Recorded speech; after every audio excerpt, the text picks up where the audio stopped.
Puskovitch, winner of the 1500. You gotta get back out there. Just take me through that race. So the way we train is we like to build our races. Me and my coach, a big emphasis is on negative splitting.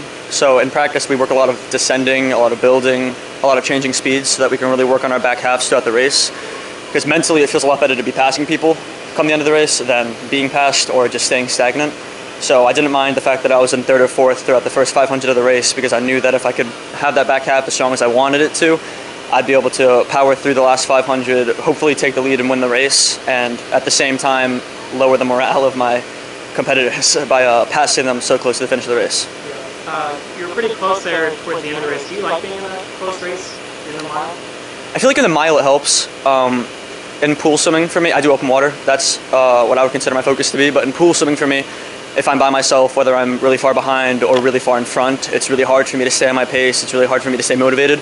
So I didn't mind the fact that I had other people swimming with me for the first 1,000. I thought it was great to be able to pace off other people because the people I'm swimming with are no joke. They're very fast.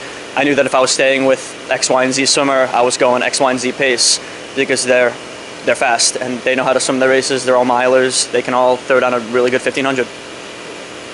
Is open water your focus, or do you focus on the pool? Open water is definitely my focus. I still love pool swimming. Meters a lot more than yards, honestly. I'm not a big fan of yards, but open water is my personal emphasis. That's what I've been on the national junior team 2 years for. I'm going to World Junior Championships in September in Israel to represent the U.S. in about a month. So it is definitely the ultimate focus for me, but when we do need to lay down the meters and train specifically for a pool meet, we can definitely do that, which is exactly what we did this week. This meet wasn't just a stepping stone. It was really important to us. We still wanted to do really well, which is why I was able to throw down a time that my coach and I are very happy with, and we've been training for, honestly. So you're pretty excited about representing Team USA? I'm so excited. It was 2 years ago. It was the greatest experience of my swimming career, honestly. There were little hiccups actually at the competition, but overall being able to represent the United States, wear that flag on the cap, it was an absolutely fantastic experience. It's one I'm always going to remember for the rest of my life, and the fact that I get that privilege and opportunity to do it again in about a month with some people I was on the team with 2 years ago, and see some familiar faces from other countries and also from the United States, as long as meet new people, it's something I'm going to cherish for the rest of my life. Yeah. Are you a 10K guy or a 5K guy? So World Juniors is actually broken up by age group, so I'll be doing the 7.5K when I'm out in Israel. It's kind of it's an event that the United States doesn't do very much as far as I know, but Europe is very big into it.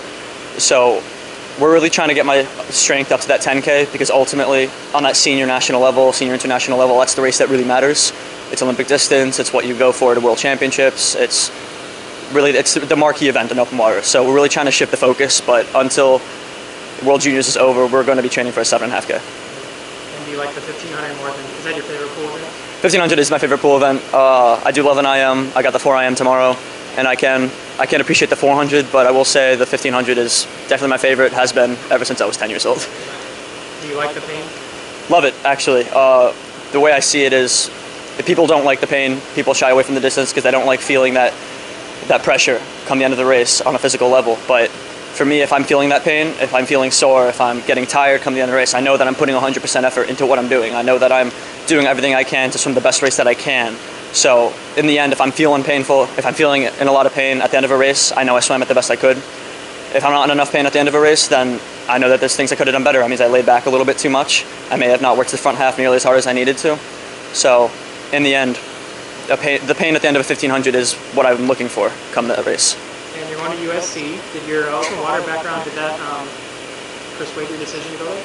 A lot of things factored into me choosing USC. It's an absolutely phenomenal school, great team, great coaches. They have exactly what I want to study. They have a great program, but I will say one of the keys to me actually choosing USC was the open water aspect. They have Catherine Vogt. She's the Olympic open water coach in the United States. She's coached people such as Haley Anderson and Becca Mann. She's got athletes like Erica Sullivan coming in. She's even coached Osmaluli, 2012 Olympic gold medalist. So they definitely have that open water history that I'm looking for. They really are going to focus on the aspect of the sport, and their goals really align with that of mine. So it was a key to me choosing it, but in the end there were several aspects that made me choose USC. You sound pretty excited about it. Thank you. And good luck the rest of the weekend. Thank you.